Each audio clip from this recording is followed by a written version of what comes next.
মহামায়ার ভেতর আমি কে আমি কে আমি কে তো। এবারের ঈদুল ফিতরে মোট ৬টি সিনেমা মুক্তি পেলেও সবচেয়ে বেশি আলোচিত সিনেমা ছিল বরবাদ। মেহেদী হাসান হৃদয় পরিচালিত মেগা স্টার সাকিব খান সেই সিনেমাতে অভিনয় করেছেন। সেই সিনেমা জুড়ে কিন্তু এই দর্শকদের একটি উত্তেজনা বিরাজ করেছে। সেই উত্তেজনার আরেকটু ঘি ঢেলেছে বরবাদ সিনেমার কয়েকটি গান। তার মধ্যে অন্যতম একটি গান মহামায়া ও জিন্দা। এই দুটি গানের যিনি সুর করেছেন এবং কণ্ঠ দিয়েছেন এর মধ্যে একটি গানের। আজকে সেই আলোচিত সুরকার খায়রুল ওয়াসির সঙ্গে আমরা কথা বলবো এবং জানার চেষ্টা করব যে তার বরবাদে যে দুটি গান সুর করেছেন এবং একটি গানে কণ্ঠ দিয়েছেন, এছাড়াও তিনি অনেক নাটকে তিনি গান করেছেন, সুর করেছেন। তার প্রচুর আলোচিত এবং জনপ্রিয় কিছু গান রয়েছে, সেটি আমরা আজকে শুনবো। চলুন আমরা তার বিস্তারিত আজকে জেনে নিই। আমার মন কাঁদে কোন অপরাধে, কত নিন্দা মাখি। আমার মন কাঁদে কোন অপরাধে, কত নিন্দা মাখি। তার ভাবে কোন স্বভাবে, কেমনে জিন্দা থাকি। তো মানুষকে দেওয়ার জন্য যেটা রয়েছে সঙ্গীত শিল্পী হিসেবে, সেটা হচ্ছে সুর, গান। তো বরবাদ হচ্ছে এখনকার সময়ে সবচেয়ে আলোচনার তুঙ্গে একটি সিনেমা। বর্তমানে মহামায়াটা সবচেয়ে বেশি মানে ঝড় তুলে ফেলছে আর কি। আমি দেখলাম যে সব জায়গায় রিলস, ফেসবুক, ইউটিউব, টিকটক সমস্ত জায়গায় শুধু মহামায়া মহামায়া। এবং এই মহামায়াটা একটা রেকর্ডও, কারণ হচ্ছে অডিও গান প্রথমে ছাড়া হয়। সবার চাহিদা ছিল যে মহামায়া এবং জিন্দা গান দুটি শোনার জন্য। তো চাহিদা অনুযায়ী যেহেতু সিনেমার সাথে যুক্ত ছিল, সিনেমার গল্প প্রকাশিত হয়ে যায়, সে কারণে মহামায়া এবং জিন্দা গান দুটি আলাদা করে আগেই রিলিজ দেওয়া হয়নি। আচ্ছা, মেহেদী হাসান হৃদয় ভাইয়ের সাথে আমার নিয়মিত কথা হচ্ছে, যোগাযোগ হচ্ছে, সবাই গান চায়। তো অবশেষে অডিও গানটা যখন দেয়া হলো, সেটি ট্রেন্ডিংয়ে চলে আসলো ধুম করে দুদিনের মধ্যে। তারপরে হচ্ছে সবার ভিডিও গান দেখার জন্য সবার আগ্রহ হচ্ছে। ভিডিওটাও দারুণভাবে সাড়া ফেলেছে। অলরেডি 4 দিনে হচ্ছে প্রায় 2 মিলিয়নের কাছাকাছি চলতেছে এই যে 5 দিনে। তো এটা কিন্তু আসলেও আমার নতুন হিসেবে, আমি একজন নতুন ছোট মানুষ, আমি নতুন হিসেবে সিনেমাতে যে এরকম এত বড় কমার্শিয়াল বাণিজ্যিক একটা সিনেমাতে, ইভেন আপনারা জানেন যে মেগা স্টার আমাদের মানে ওয়ান অনলি ওয়ান যেটাকে বলে হচ্ছে যে সাকিব ভাই, ওনার সিনেমাতে গান যাওয়া মানে হচ্ছে আমি বলবো যে এটা অবশ্যই আমার ভাগ্য এবং ভালো লাগা। তো আমি সব মিলিয়ে আমি খুবই ভালো লাগছে, বোধ করছি সবার ভালোবাসা পেয়ে। একার জীবন আমার কাঁধে আমি বইতে পারছি না, বেকার মন আবেগে বাঁধে আমি কইতে পারছি না। এই বরবাদের গল্প যখন আমার কাছে আসে, বিশেষত আমার সাথে শেয়ার করেন মেহেদী হাসান হৃদয় ভাই, একদিন রাতে আমাকে রাত তখন বাজে হচ্ছে 3টার দিকে ফোন, ওয়াসি ভাই কোথায় আপনি? আমি বললাম যে আমি তো বাসায়। তা বলতেছে আপনি এক্ষুনি হাতিঝিল চলে আসেন। হ্যাঁ, হাতিঝিল যে মধুবাগ ব্রিজটা, এখানে চলে আসেন। তা আমি বললাম কি যে কেন, কি হয়েছে? বললেন যে একটা সিনেমার গল্প আছে, আপনি আসেন। তো আমি না প্রথম আমি ভাবছিলাম যে আসলে যেহেতু তিনি নাটক তৈরি করেন, নির্মাতা, আপনারা জানেন যে আমার একটি গান পারিসা শিরোনামে ক্রাশ নাটক মেহেদী হাসান হৃদয় ভাইয়ের নির্মাণ করা, এবং এই ক্রাশ নাটক থেকেই কিন্তু পারিসা গানটি তুমুল জনপ্রিয় হয়ে যায়। আমি গেলাম, যাওয়ার পরে আমি চিন্তা করলাম, এখন আমাকে বলতেছেন হৃদয় ভাই বলতেছেন যে ওয়াসি ভাই, সে খুবই মানে আসে না যে মানুষের মধ্যে এক্সাইটমেন্ট থাকে না যে সিনেমা বানাচ্ছি। তো এই গল্প যখন আমাকে শেয়ার করলেন যে সিনেমার নাম হচ্ছে বরবাদ, এরকম আড্ডা দিতে 3:30 4টার মতো এরকম বেজে গেল। বরবাদের সিনেমার গান কি আছে আপনি আমার সাথে শেয়ার করেন। তা আমি আবার সত্যি বলতে আমার কাছে সিনেমার প্রায় সিনেমাটিক গান প্রায় 20-25টা রয়েছে, মানে রেডি। এখন রেডি থাকলে তো শুধু হবে না, গানের সিনেমার গল্প অনুযায়ী গান হতে হবে, মিলতে হবে। ওই সিনক্রোনাইজেশনটা দারুণ না হলে সিনেমার জমবে না, মানে আছে না যে ওই জায়গাগুলা গল্পের সাথে। তো আমি শোনালাম, তো দুই একটা সিলেক্ট করলেন উনি শোনার পরে। তো পরের দিন হচ্ছে বললেন যে আপনি অফিসে আসেন।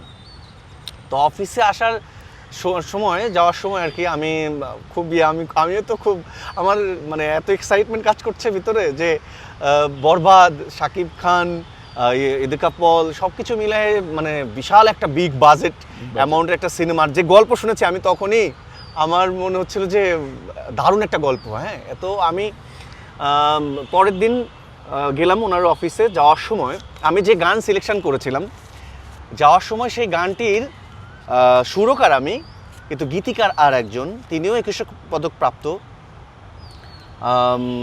আজিজ আহমেদ ওনার নাম। তো আপনারা সবাই চিনেন। তো ওনার যেহেতু আমি ওনার গানে সুর করেছি সুরকার হিসেবে আমার, কিন্তু কোনো একটা কারণে এই গানটি আসলে ওনারা একটা সিনেমার জন্য সিলেকশন করে রাখছেন। এটা আসলে আমার সাথে শেয়ার করেননি আগে, যেহেতু আমি সুর করেছি। তো আমি এই গান যখন নিয়ে যাচ্ছিলাম তখন প্রতিমধ্যে আমার কাছে মনে হলো যে ওইটা আমার তাদের সাথে শেয়ার করা উচিত। তো শেয়ার করার পরে তো বললো যে ওয়াসি ভাই, এটা তো আসলে আর একটা সিনেমার জন্য সিলেকশন করা, আপনি অন্য গান ভাবেন। তো আমি হৃদয় ভাইকে ফোন দিলাম। হৃদয় ভাই বললেন যে হৃদয় ভাই একটু এলোমেলো হলেন আর কি, কারণ যেটা সিলেকশন হয়ে গেছে বা আমরা কাজ শুরু করব। তো বলতে হৃদয় ভাই একটু মানে উত্তেজিত হয়েই, মানে হয় না, আচ্ছা আসেন, কোনো সমস্যা নেই, আমরা বসি। তারপরেও এই গেলাম, আমার রিক্সার উপরে থাকা অবস্থায় হচ্ছে সোমেশ্বর অলি ভাইয়ের লিরিকটা আমাকে হোয়াটসঅ্যাপ করেন। এবং আমি তখনই দেখতে দেখতে আমি গুনগুন করতে করতে আমি যাই। রিক্সা থেকে নেমে কিন্তু ব্রিজটা পার হতে হয় হেঁটে। আমি হাঁটছিলাম, একটু দাঁড়িয়ে আমি চিন্তা করছিলাম যে গল্প গান তো মিলেমিশে একাকার হয়ে যাচ্ছে, মানে কথা। তো এখন সুর দরকার, সুরটা আমার তো ইউনিক সুর ছাড়া তো আমি নিজেও শোনাবো না। তো তারপরে আমি গেলাম, যাওয়ার পরে আমাকে সরাসরি ফেস টু ফেস আমাদের জানা, মানে এ পর্যন্ত যতগুলো গান বেরিয়েছে আমি বেশিরভাগ হচ্ছে হয় নির্মাতা, না হলে হচ্ছে অ্যাক্টর, অভিনেতা, সামনাসামনি গল্প শুনে আমি লিখে বা সুর করে ফেলেছি, এরকমই বেশিরভাগই হয়েছে। তো এই বরবাদের মহামায়াটাও তাই হলো। সবাই ওনার অফিসে সবাই বসা, ওয়াসি ভাই আসছে, যে কোনো একটা কিছু হয়তো হবে। ওয়াসি ভাই আপনি চিন্তা করবেন না, আমি তো আল্লাহকে ডাকছি, আল্লাহ তুমি আমার মানে নাজিল করো, আছে না যে আমার মধ্যে, আমি তো মাধ্যম একটা। তো হৃদয় ভাই যখন বলতেছিল যে ভাই এরকম একটা ব্যাপার দাঁড়াবে, আপনি এরকম চেষ্টা করেন, আমি বসেই আমি মহামায়া সুর করে ফেললাম। যখন সুর করে ফেললাম সবাই শুনে তো লাইক, ওইখানেই সবাই বললো যে ওয়াও দারুণ। তারপর তো ডেমো বানানোর জন্য ডেমো তৈরি করলাম। এই তো মহামায়ার গল্পটা এখানে শেষ হলো আর কি। আগে যদি জানতাম আমি করবি রে এমন, বিশ্বাস কইরা দিতাম না আমার বুঝবো পারিসা তো পাল্টে গেছে মন। আর একটা গানের জন্য আমি আসলে হচ্ছে ওয়েট করছি, সেটি হচ্ছে জিন্দা। মানে আমার প্ল্যানিং রয়েছে যে কোনো একটা গান সন্তানের মতো, সেটিকে ফোস্টারিং করতে হয়, গাইতে হয়। আমাকে অলরেডি আমার যারা ফ্যান রয়েছে, ইভেন যারা সিনেমা লাভার, গান লাভার যারা রয়েছেন, অডিয়েন্স, সবাই আমাকে মেসেজ করে বিভিন্ন গ্রুপে বিভিন্ন জায়গায় বলছে যে আমরা মহামায়া তো শুনলাম, এখন আমাদের জিন্দা গানটা শুনতে হবে, জিন্দা গানটা নিয়ে আমাদের প্ল্যানিং কি সেটা জানতে চায়। তো জিন্দা গানটা এমন জায়গায় যে সবাই কান্না করে হল থেকে বের হয়। যেমন এই জিন্দা গান সম্পর্কে যদি আমি একটু বলি, জিন্দা গানটা যখন মানে আমাদের মহামায়া তো হয়ে গেল, এরপর হচ্ছে জিন্দা গান নিয়ে আমাদের আলোচনা শুরু হলো। যে সিনেমার শেষে এসে হৃদয় ভাই একদমই আটকে গেলেন যে এখন কি করা যায়। সিনেমা তো পুরো শেষই, তো গান চলে গেল 5টা, আর একটা গান তো লাগবেই, তো শেষে কি গান দেয়া যায়। তো এইরকম কথা বলতে তো আমি তখন হৃদয় ভাইকে আমি বললাম, হৃদয় ভাই আপনি এক কাজ করতে পারেন, যেহেতু আপনি বাংলাদেশি ডিরেক্টর, আমাদের বাংলা সিনেমা। তো অ্যাজ আ বাংলাদেশি ডিরেক্টর এবং বাংলা সিনেমা আপনার একটা মানে আমাদের একটা যে ঐতিহ্য, আমাদের যে সংস্কৃতি কালচার, সে ফোক বেজ এরকম একটা গান রাখতে পারেন। তো আমি যখন বলেছিলাম প্রায় 15 দিন আগে বলেছিলাম, তখন হৃদয় ভাই বললো যে না গল্পটা তো একটু পশ ওয়াসি ভাই। আসলে হৃদয় ভাইও নিজেও মানে অনেক সময় ডিসিশন নিতে হয় না, যে সবার সাথে আলোচনা করেই নিতে হয়। তো উনি মাথায় রাখলেন ব্যাপারটা। তারপরে যেটা করলেন সেটি হচ্ছে বিজিএম করেন যে মহসিন ভাই, উনি ওনার সাথেও শেয়ার করলেন। তো তার কিছুদিন পর তো যেহেতু আমিও বলেছিলাম যে দেখেন সব আছে, মারামারি, ভাঙচুর, র্যাপ, আপনার আরও জানেন যে আপনার দ্বিধা, মায়াবী, আরও ভালো ভালো যেসব গান, চাঁদ মামা, সব ধরনের গান রয়েছে। তো শেষে একটা টুইস্ট রাখলে কেমন হয় যে লোকগান, ফোক গান, হ্যাঁ এটার মধ্যে মানুষ না একদম টোটালি অডিয়েন্স একদম অন্যরকম একটা বাস পাবে, ঠিক আছে, যে আরে সব কিছু পড়ার পরে এটা কী হলো। এবং হৃদয় ভাইয়ের একটা চাওয়া ছিল শেষে, বলে যে ওয়াসি ভাই হ্যাঁ ঠিকই ফোক, এবং ফোকটা এমন হবে যে শেষে যেন সবাই কান্না করে দিয়ে হল থেকে বের হয়। এবং বেশিরভাগই যারা বরবাদ দেখেছেন, আমি জানি না যে আমার ওই গানটুকু কতটুকু শুনেছেন আপনারা, যদিও সিচুয়েশনাল সং একটু ইউজ করা হয়েছে, যে আমার মন কাঁদে কোন অপরাধে কেমনে জিন্দা থাকি, হ্যাঁ এরকম একটা গান। তো যখন হৃদয় ভাই এটা বললেন, আমি তখন আমার তো ধরেন আবার একটা পরীক্ষা শুরু হলো, কারণ মহাময় একটা পরীক্ষা, তারপর জিন্দা একটা পরীক্ষা। আমি চিন্তা করলাম যে এখন কি করা যায়। আমি শুধু আল্লাহকে ডাকছিলাম যে আমাকে হেল্প করো আল্লাহ, আমি মানে একটা ইউনিক সুর, কম্পোজিশন, ইভেন আমাকে কম্পোজিশনের দায়িত্ব দেওয়া হলো, সুর এবং সঙ্গীতের দায়িত্ব দেওয়া হলো, যে ওয়াসিফ ভাই আপনার গাইতে হবে এবং সঙ্গীতও করবেন আপনি, ঠিক আছে। তো যাই হোক, মহামায়া যেহেতু নোবেলম্যান গাইলো, আমি এখন আমার একটা মানে এটা আমি বলবো এটা একটা মানে আল্লাহর তরফ থেকে আমার একটা রহমত যে আমি একটা গান গাইতে পারছি অবশেষে। পরে কি হলো, আমি সুর করলাম এবং সঙ্গীতও করলাম, আমি ডেমোটা জমা দিলাম। জমা দেওয়ার পরে সবাই তো বললো ওয়াও, এটাই আমরা চেয়েছিলাম। এই তো জিন্দার গল্প। আর এই এখন যেটা আমি এখন যে কাজ দিয়ে ব্যস্ত, সেটি হচ্ছে যে নাটক, আমার একক গান, বিশেষত আমার ইউটিউব চ্যানেল রয়েছে খায়রুল ওয়াসি। এই ইউটিউব চ্যানেল, আমার ফেসবুক পেজ এবং আমার আইডি, সব জায়গাতেই আমি আমার নিজের কন্টেন্ট নিয়ে আমি কাজ করছি। আমার ইউটিউব চ্যানেল থেকে আমার গান রিলিজ হচ্ছে নিয়মিত। আমার নিজের কাজ নিয়ে আমি ব্যস্ত। ইভেন আরও সিনেমা, প্রায় আমি 6টা সিনেমাতে প্লেব্যাক করেছি। তা কিছুদিন আগে নয়া মানুষ, সেখানে শহীদুল্লাহ ফরেজি ভাইয়ের লেখা এবং আমার সুর করা, মুশফিক লিটু ভাইয়ের সঙ্গীতে নয়া মানুষ, আপনারা জানেন যে নয়া মানুষটা রিলিজ হলো, সোহেল রানা বয়াতে পরিচালিত। এটা বরবাদ হলো। আরও 4টা সিনেমা রয়েছে, আমি সেগুলো বলছি না। লাস্টে ভোকাল দিলাম হচ্ছে জামদানি। আরও যেগুলো আছে সেগুলো তো একে একে প্রকাশ হবেই। আরে সুযোগ পায়া বন্ধু তোমায় মারলো পিছে পিছে, সুযোগ পায়া বন্ধু তোমায় মারলো পিছে পিছে, চোখ লাল কিসে, পীড়িতের বিষে নাকি অন্তরের দোষে। আমি সত্যিকার অর্থে হ্যাঁ পারিসাকে ধরতে পারেন। বিশেষত আমি যখন পারিসা গাই, পারিসা হচ্ছে ক্রাশ নাটকের, এবং এই ক্রাশ নাটকের নির্মাতাও কিছু মেহেদী হাসান হৃদয় ভাই, বরবাদ যিনি নির্মাণ করেছেন। হ্যাঁ, তো ক্রাশ নাটকের যে পারিসা গানটা, এটি হচ্ছে এমনভাবে মানুষের মধ্যে, বিশেষত যারা গান ভালোবাসে, এই টাইপসের গান পছন্দ করেন, এমনভাবে নিয়েছেন। এখনও আমি স্টেজে কোনো জায়গায় গাইতে গেলে খায়রুল ওয়াসি, পারিসা গাইতে হবে। তারপরে যদি আসি চোখলাল, মানে পারিসা যাওয়ার পরে যে চোখলালের মতো একটা গান আসতে পারে, এটা আসলে অডিয়েন্সের ধারণা ছিল কিনা আমি জানি না। চোখলাল আমারই লেখা সুর করা, আর চোখলাল হয়তো শুনেননি এরকম খুব কম মানুষই রয়েছে। একটু যদিও ফানি কন্টেন্ট, ফানি গান, একটু কমেডি টাইপসে, কিন্তু জীবনমুখী অনেক বাস্তব কথাবার্তা দিয়ে এই গানটি। তারপর আমি তো আমার আছি যে শিরোনামে যে গানটি ছিল, ওটি হচ্ছে আর যে নাটকের, ও গানটিও মানে দারুণ সাড়া পেয়েছে এবং আমাকে নিয়মিত গাইতে হয়। তো খায়রুল ওয়াসি সত্যিকার অর্থে, আমি তো সামান্য মানুষ, একজন নগণ্যই বলবো। তো এইটুকু ক্যারিয়ারে আমি এই 3টা গান আমাকে ব্যাপকভাবে সাপোর্ট দিয়েছে। আমি চেষ্টা করছি আরও ভালো কাজ করার জন্য। আর এর মধ্যেই তো আমার এই বরবাদে এসে মানে অনেকটা আমি নিজেও বরবাদ হয়ে যাচ্ছি মাঝে মাঝে, কারণ একটা গান করলে ওই গানটাকে নিজেকেই বিট দিতে হয়। কারণ আমার সাথেই কম্পিটিশন। আমার মনে হয় যে আমি নিজেই আমার আমার প্রতিযোগী আমি নিজেই, আমি কারোর সাথে কম্পিটিশন করতে চাই না। তো সেই গানগুলো করতে গিয়ে যেটা বুঝতে পারছি যে এই গানগুলো মানুষের মধ্যে একটা ভ্যারিয়েশন তৈরি করতে হবে, যাতে মানুষ আলাদা আলাদাভাবে সবাই বিনোদিত হয়।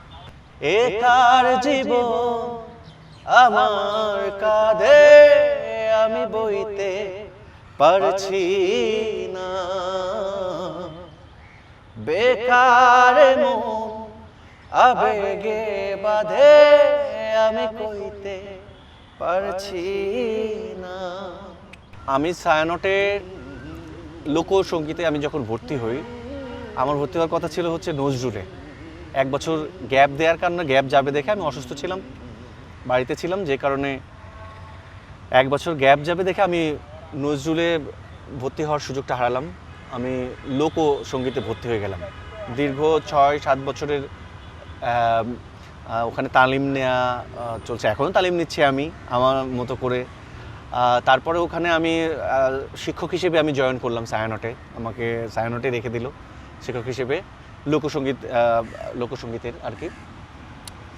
এই যে ব্যাপারটা, এইটা আমি যখন বুঝতে পারলাম যে যিনি সুর নিয়ে কাজ করেন, আমার মনে হয় তার সব ধরনের গান গাওয়ার একটা প্রবণতা তৈরি করতে হয়। তারপরে অডিয়েন্স নেবে কি নেবে না সেটা অডিয়েন্সের উপর নির্ভর করে। কিন্তু আমার মজার ব্যাপার হচ্ছে আমি পারিসা এবং আমি তো আমার আছে, বিশেষত এটা একটু আধুনিক টিউনের, আমি তো আমার আছে একটু মেলো রক, মানে এই যে ব্যাপারটা, এটা যখন আমি গাইলাম আর কি, তখন অডিয়েন্স দারুণভাবে নিল। তারপরে আমি আসলাম এখন ফোক নিয়ে, চোখলাল কিসে যখন আমি করলাম, তখনও দারুণভাবে ফোকটাও নিল। তো আমার কথা হচ্ছে যে আমি বুঝতে পেরেছি যে একটু আধুনিক ফোক সব কিছু মিলিয়ে যদি আমি চেষ্টা করি তো তাতে তো খারাপ না, অডিয়েন্স তো নিচ্ছে।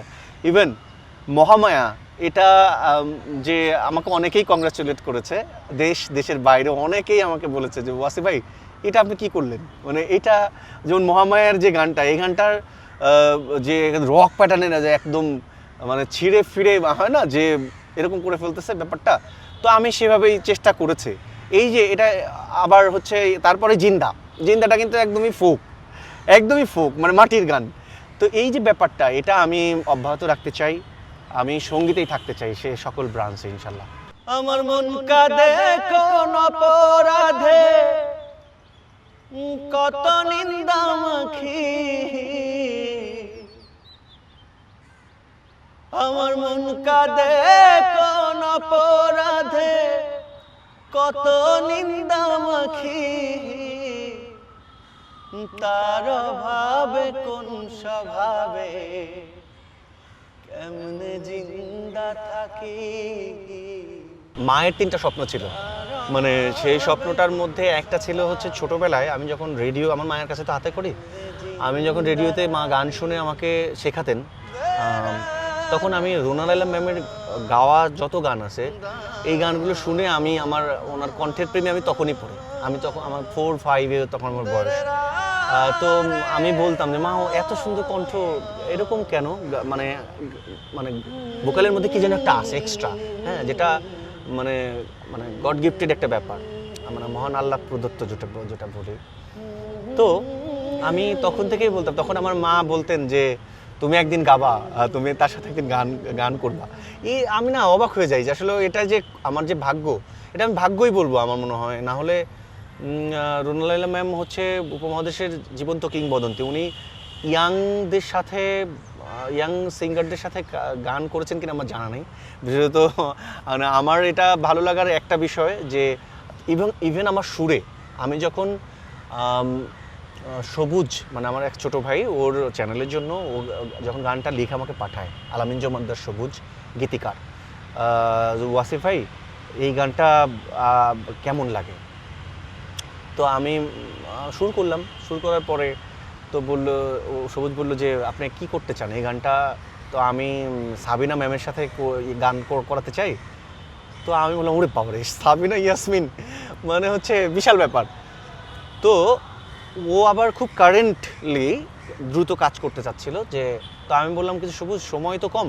তখন আবার সাবিনা ইয়াসমিন আপা হচ্ছে উনি ছিলেন হচ্ছে সিঙ্গাপুরে, ওনার ট্রিটমেন্ট চলছিল।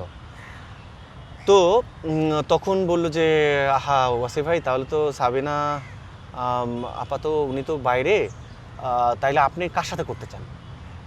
তখন আমার দেখেন মানে আসলে আল্লাহর মহান আল্লাহর রহমত, আমি তখন আমার মুখ দিয়ে আমার তখন বের হয়ে গেল যে আমি সাবিনা রুনা লায়লা ম্যামের সাথে গানটি করতে চাই। তখন বলে হ্যাঁ ডান। এই যে ডান মানে তার আগে আমি যতগুলো সাক্ষাৎকার ছিল, তো আমি তো একটা রিয়েলিটি শোতে ছিলাম, সেটি হচ্ছে চ্যানেল আই আরং ডেইলি চ্যানেলে বাংলার গান রিয়েলিটি শোতে, সেখানে আমি ফার্স্ট রান আপ হই। সেখানে আমার তারপর থেকে প্রতি বছর আমি নতুন গান বের হয়, কাবারের চাই আমি বলি, আমাকে বলে অনেকেই বলেছেন যে ওয়াসিফ ভাই আপনি কার সাথে গান করতে চান, ফিমেল ভোকাল আপনার মানে প্রিয় কে ফিমেল ভোকাল? আমি তখন আমি বলে ফেলতাম অবলীলায়, আমি স্বীকার করতাম যে রুনা লায়লা ম্যাম। সবাই কেউ আবার একটু টিপ্পনি কেটে আবার হাসতো, মানে আমি বুঝতাম যে এইগুলা মানে আমার কি অনধিকার চর্চা বা বলা বেশি বাড়ায় বলা, তো আমার না এরকম বলতেই থাকতাম। তো এই গান রেকর্ড হওয়ার 3 মাস আগে দীপ্ত টেলিভিশনে একটা প্রোগ্রাম হয়, তো আমাকে উপস্থাপিকা আপনারা জানেন এবং শিল্পী পুতুলাপা, উনি আমাকে জিজ্ঞেস করেছিলেন যে ওয়াসিফ ভাই যদি আপনাকে ফিমেল ভোকাল যদি আপনাকে ডুয়েট গাইতে দেওয়া হয় তাহলে আপনি কার সাথে গান করবেন? তখনও আমি রুনা লায়লা ম্যামের কথাই আমি বলেছি, এবং আল্লাহর মানে অশেষ বললাম যে রহমতি, কারণ আমার ভাগ্যটা এমন। এবং সেই সুর যখন রুনা লায়লা ম্যাম শুনেছেন, এই না বৃদ্ধাশ্রম শিরোনামে, এই না বৃদ্ধাশ্রম সবাই এটি সার্চ দিলে পাবে ইউটিউবে, যে উনি মায়ের ভূমিকায় গেয়েছেন, আমি ছেলের সন্তানের ভূমিকায় গেয়েছি। এই গানটির মানে এমনভাবে আমি সত্যি আমি I was crying owner vocal যখন নিচ্ছিলাম আমি, এবং আমাকে আপা বলছিলেন যে তুমি এখন মিউজিক ডিরেক্টর, বা তুমি এটা সুর করেছো, কম্পোজার, তুমি আমাকে যেভাবে বলবা সেভাবে আমি গাবো। হ্যাঁ, তো আমি তো ভয়েই বাঁচি না, বুঝছেন, ভয়ে কান্না করে দিয়েছি স্টুডিওর মধ্যে, মানে আসে না যে সব কিছু মিলে আবেগে। তো ওনার মতো একজন কিংবদন্তি মানে সাথে গান করা, আমার সুরে গান করা, এটা আমার মানে সত্যি আমার ভাগ্য। নোবেলের সাথে আমার আগেই মোটামুটি পরিচয় ছিল, দেখা সাক্ষাৎ, বাট ওইভাবে কাজ করা হয় নাই। উনি আমার সম্পর্কে জানে, আমি ওনার সম্পর্কে জানি, সবাই তো নোবেল ম্যানকে চেনে নি। তো আমি যখন সুরটা করলাম, সুর করে পাঠালাম, তখন ডেমো ভোকালটা আমি দিয়েছিলাম। আমার ডেমো ভোকালটাতেই সিনেমা শ্যুট করেছে, রেডি ছিল ট্র্যাকটা। এবং তখন শিল্পী সিলেকশনের বিষয়টা যখন আসলো যে এরকম, তো সবার ইয়াটা নিয়ে মনে হলো, মানে মতামত বা কথা শুনে মনে হলো যে জেমস ভাই হয়তো সিলেকশনে ছিল প্রথম, তারপরে যে কোনো কারণে বা যেটাই হয় নাই, তো তারপর যেটা হয়েছে যে নোবেল মানে সর্বসম্মতিক্রমে সবার মানে সাপোর্টে আলোচনায় যে ফাইনালি নোবেল ম্যান গাইল এই গানটি, এবং ভালো গেয়েছে, দুর্দান্ত গেয়েছে। আর আমজাদ ভাই দুর্দান্ত মিউজিক করেছেন। আর সবচেয়ে বড় কথা হচ্ছে যে গানটির কথা তো অসম্ভব সুন্দর, যে কারণে হয়তো আমি সুরটা এইভাবে আমি করতে পেরেছি। তো নোবেল ম্যান গাইছে, আমার মনে হয় কি যে নোবেল ম্যানের জন্য এটি আবার একদম ওয়েলকাম ব্যাক। দারুণভাবে সে আবার ফিরে এসছে গানে। আমি চাই যে এভাবেই তিনি থাকবেন এবং গান করে যাবেন। ঢাকা কলেজে পড়া অবস্থায় ঢাকা কলেজ আমাকে বিশেষ পুরস্কার দিয়েছেন আর কি। তখন ছিলেন হচ্ছে প্রিন্সিপাল ছিলেন হচ্ছে ডক্টর আয়েশা বেগম ম্যাডাম। আমাকে সরাসরি বলেছেন যে তুমি চাকরি করো না। ইভেন আমার মাকেও বলেছেন, আমার মায়ের সাথে দেখা করেছিলেন আর কি, মাকে আনিয়েছিলেন যে তোমার মায়ের সাথে আমি কথা বলতে চাই। মা আসলেন, মাকেও বলেছেন যে ও চাকরি করবে না। আমার ব্যাগে সবসময় আমার লেখা সুর করা গান থাকে। মজার ব্যাপার হচ্ছে যে অনেকেই জানে না যে আমাদের ঢাকা কলেজ প্রাণের ক্যাম্পাস, ঢাকা কলেজ কিন্তু বাংলাদেশের 1841 সালে প্রতিষ্ঠিত। ব্রিটিশরাও এখানে লেখাপড়া করছে, অনেক ব্রিটিশদের এখানে প্রতিষ্ঠিত ঢাকা কলেজ। তো ঢাকা কলেজের যে ইতিহাস সেটি আমাকে প্রভাবিত করেছে। আমি ঢাকা কলেজ নিয়ে থিম সং লিখে ফেলি, এবং সুর করে ফেলি। ম্যাডামকে যখন শোনাই এবং অন্য শিক্ষকরা ছিলেন, দীপক স্যার, তারপর লতিকা ম্যাম, আরও অনেকেই ছিলেন, সবার অনুপ্রেরণায় আমি যখন এই গানটি ম্যামকে শোনাই, ম্যাম তো শুনে তো মানে উনি অবাক হলেন যে আরে এরকম অবশ্যই আমাদের ঢাকা কলেজের একটা গান হওয়া উচিত, থাকা দরকার। তো সেটি দারুণভাবে সেটি কম্পোজিশন করা হলো, মানে মিউজিক শেষ করা হলো। গোলাম ইয়াজদানি আমার সম্পর্কে মামা হয়, উনি মিউজিক করলেন। তো এই ঢাকা কলেজের থিম সংটা যখন করি তখন থেকেই আমাকে ডক্টর আয়েশা বেগম থেকে শুরু করে অনেকেই আমাকে বলতেন যে ওয়াসি তুমি সঙ্গীতেই থেকো। তখন সায়ানোটের আমার আল্লাহর রহমতে প্রতি বছর আমি ফার্স্ট ক্লাস পেয়েছি, প্রথম মান। তো সব কিছু মিলিয়ে আমি তখন থেকেই ডিটারমাইন্ড ছিলাম যে আমি সঙ্গীতে একটা কিছু হয়তো করতে পারবো। যে কারণেই আমি সঙ্গীতটাকে এমনভাবে আঁকড়ে ধরেছি যে ইংরেজিতে অনার্স মাস্টার্স করেও আমি সঙ্গীতটাকেই বেছে নিলাম আমার পথ এবং পাথেয় হিসেবে। জন্ম, মৃত্যু এবং বিয়ে, এই তিনটি জিনিস জীবনের দারুণ মানে সিলেক্টেড মুহূর্ত এবং অবধারিত। মানে মহান সৃষ্টিকর্তা উনি আমাদের জন্য এটা করে দিয়েছেন। তো আমি সৎ থেকে ভালো থেকে, তো আমার এই গিফট যেটাকে বলে এটা তো রহমতই, তাই না? সত্যি কিন্তু রহমত, বিয়ে একটা রহমত, এবং সেটি আমি গ্রহণ করেছি বলতে আমাদের আল্লাহর রহমতে আমাদের পারিবারিকভাবে কথা হয়ে গেছে। ইনশাল্লাহ সবাই দোয়া করবেন আমার জন্য, আমি যেন আমার সহধর্মিণী, আমার জীবনসঙ্গী যেন উনি আমাকে সাপোর্ট দেন, আমার মেন্টালিটি বুঝেন, বা আমি যেভাবে যে মানুষটি। তো পারিবারিকভাবে সব কিছু মোটামুটি কমপ্লিটই। ইনশাল্লাহ খুব দ্রুতই আপনাদেরকে নিয়ে আমার বিয়েটা সেলিব্রেশন করব। গান শুনে তো আমার খুব ভালো লাগে, কেননা আমি একটু প্রচার বিমুখ মানুষ। মানে হয় না যে আমি আমার একদিন সমকাল পত্রিকাতে আমি বলেই দিলাম, আমাকে একদিন একজন ইন্টারভিউ নিচ্ছিলেন, কাভারেজ নিচ্ছিলেন আমাকে। আমি যখন নাটকের ধরেন প্রায় 100 নাটকের মতো আমি গান সুর করে ফেলেছি, গেয়ে ফেলেছি। তো সমস্ত আর্টিস্ট, বাংলাদেশের যত আর্টিস্ট আছে ইনশাল্লাহ সবার নাটকেই মোটামুটি আমার গান করা হয়ে গেছে, আরও কাজ করেছি। তখন উনি আমাকে বারবার বলতেছিলেন কত লিখবো ভাই, আপনি এতদিন কোথায় ছিলেন, আপনি কেন মিডিয়াতে সামনে আসেন না কেন?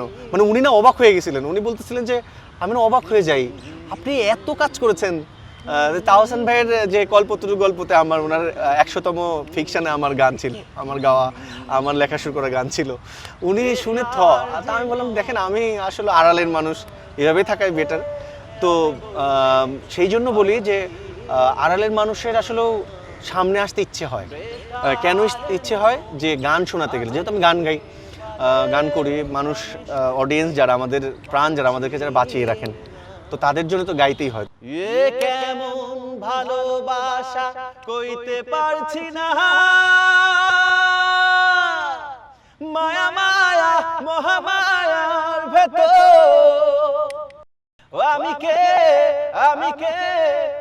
কে তো মায়া মায়া মহামায়ার ভেতর আমি কে তো। লিলি হালাল বিউটি সোপ, বিএসটিআই কর্তৃক সনদপ্রাপ্ত দেশের প্রথম হালাল বিউটি সোপ। দীপ্তিময় উজ্জ্বল ত্বকের জন্য।